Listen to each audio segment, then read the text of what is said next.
Grateful Grump here with a brief podcast on the topic of regret. She wanted to sing a song in church with the words carpe diem, but my unimpeachable wisdom prevented her. I, like the emperor in the Roman Colosseum, extended my thumb out and tilted it downward. Seize the day was a secular phrase, and it had no business in a church song. It would rob our churchgoers of the necessary eternal focus. Seize the day. Oh, please, not here. So she went away discouraged and angry. And I regret this. I was in my mid-20s, full of zeal and not nearly enough wisdom. I was genuinely trying to help the congregation in those days, but unfortunately we weren't always shepherds. Sometimes we were more like spiritual police. And the law was the law. And if something didn't line up perfectly with our very narrow understanding of orthodoxy, then out it went. Too much fear and not enough grace. Well, 25 years later, this incident flashed upon my mind, and I didn't like how it made me feel. It made me feel full of regret. And so thanks to Facebook, I looked up this person who I had stupidly shut down all these years ago, and I reached out to her. And you know, she too remembered the incident.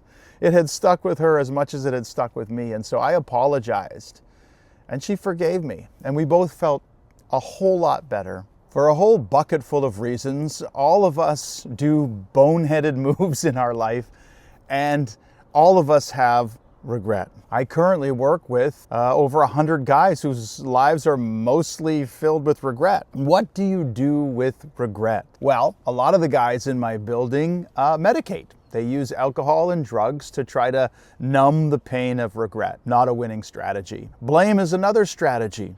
It's like regret mutates into blame. It's not my fault, it's your fault. And blame then is just a short hop, skip, and a jump to revenge. And so whenever regret gushes up, it automatically transmutates into a revenge mentality. And so cycles of abuse and violence continue. And that's not a winning strategy either. What is regret? Well, regret is like the warning signal on the dashboard of your car.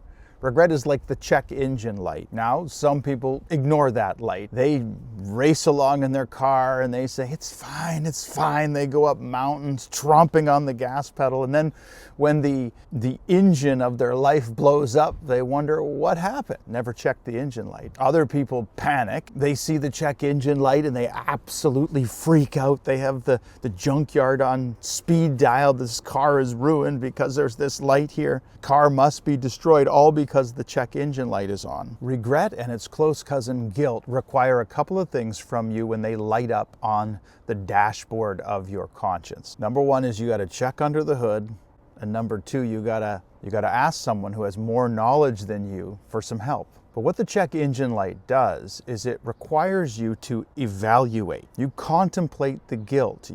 You ask yourself, where is this coming from and why? You don't medicate, you don't ignore, you don't blame, and you don't panic. You just evaluate. Pop the hood, you look around, you try to diagnose the regret. What's causing it? Is it serious? Is it not serious? Are we talking about changing the washer fluid, or is there a serious leak coming from the engine block?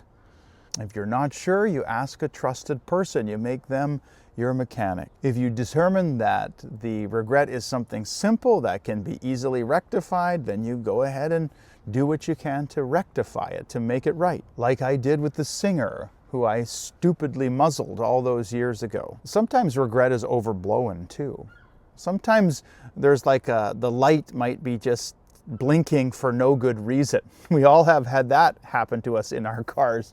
And you evaluate and the light is just blinking and it shouldn't be blinking. There's nothing there under the hood that's a problem. And so at that point you don't panic, you just move forward. But sometimes the regret is legitimate and it can't be rectified.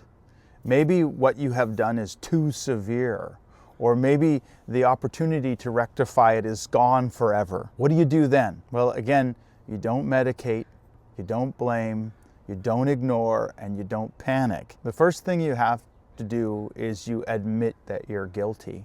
And of course, if you've done some really serious stuff, it's at this point you turn yourself into the authorities. But after you admit your guilt, you have to learn to accept forgiveness. Now, having a Christian worldview is very valuable at this point because the whole Christian story, Jesus' life, death, resurrection, is built precisely to give you the opportunity to accept forgiveness from a God who loves you.